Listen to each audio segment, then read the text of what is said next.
Political इस्लाम और political Hindutva, मतलब political इस्लाम उन्होंने पूरे देश में रख दिया और पॉलिटिकल हिंदुत्व सिर्फ आरएसएस बीजेपी।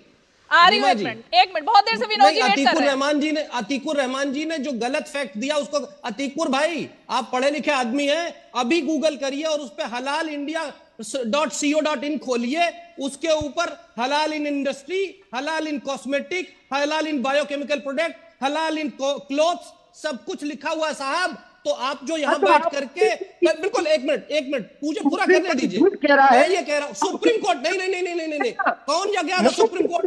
आप गए थे? नहीं, बिल्कुल गलत यहाँ पर, नहीं आप गलत बयानी कर रहे हैं सर, आप गलत बयानी कर रहे हैं यहाँ पर, आप गलत बयानी कर रहे हैं। ओआईसी की मीट अभी हुई थी 2022 में, उसमें हलाल इकोनॉमी के ऊपर पूरा एक सेशन हुआ था, उसमें इंडियन हलाल इकोनॉमी के ऊपर पूरी रिपोर्ट है मेरे पास। आप यहाँ पर बैठ करके कम से कम नेशनल चैनल पर झूठ मत बोलिए। मैं सारे व्यूअर से रिक्वेस्ट करता हूं, जाकर के खोले halal.co.in, इंडिया की वेबसाइट है, फिर आपको पता चलेगा कि अतीकुर रहमान भाई यहां पर बैठ करके मिसलीड कर रहे हैं पब्लिक को।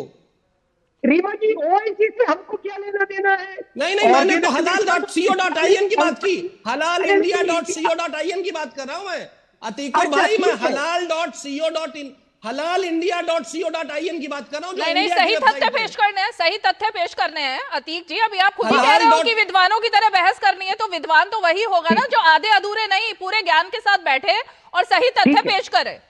बिल्कुल ठीक है। अब एक मिनट विनोद बंसल जी से मैं आप ही का जवाब ले लेती हूँ, फिर मैं आ रही हूँ आपके पास, तारिक जी के पास आती हूँ। विनोद जी, पॉलिटिकल इस्लाम वर्सेस पॉलिटिकल हिंदुत्व, और अतीक जी कह रहे हैं कि सबको मिलकर पॉलिटिकल हिंदुत्व को खत्म करना है, यानी आरएसएस और बीजेपी को खत्म करना है।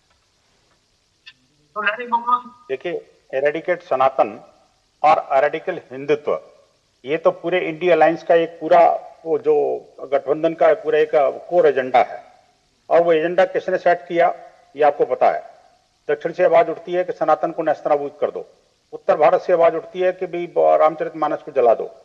उसके बाद एक व्यक्ति कहता है कि भाई आप दियों को जलाने के बजाय आप क्रिसमस से सीखिए। वेटिकन के एजेंट बन के, जैसे लगता है उन्होंने सुपारी ले रखी है, उस तरह के भाषण देते हैं। और उसके बाद में जब शिक्षा लेकर होती है तो फिर ये एक और ट्वीट करके कहते हैं कि भाई हम जो है ना, हमारी सरकार आएगी तो हम 1 करोड़ दिए जलाएंगे। अरे न सरकार आने वाली न दिए जलाने वाले। जब सरकार थी तब दिए जले नहीं, और अब जब दिए जल रहे हैं तो अब तो कुम्हारों की चिंता नहीं है।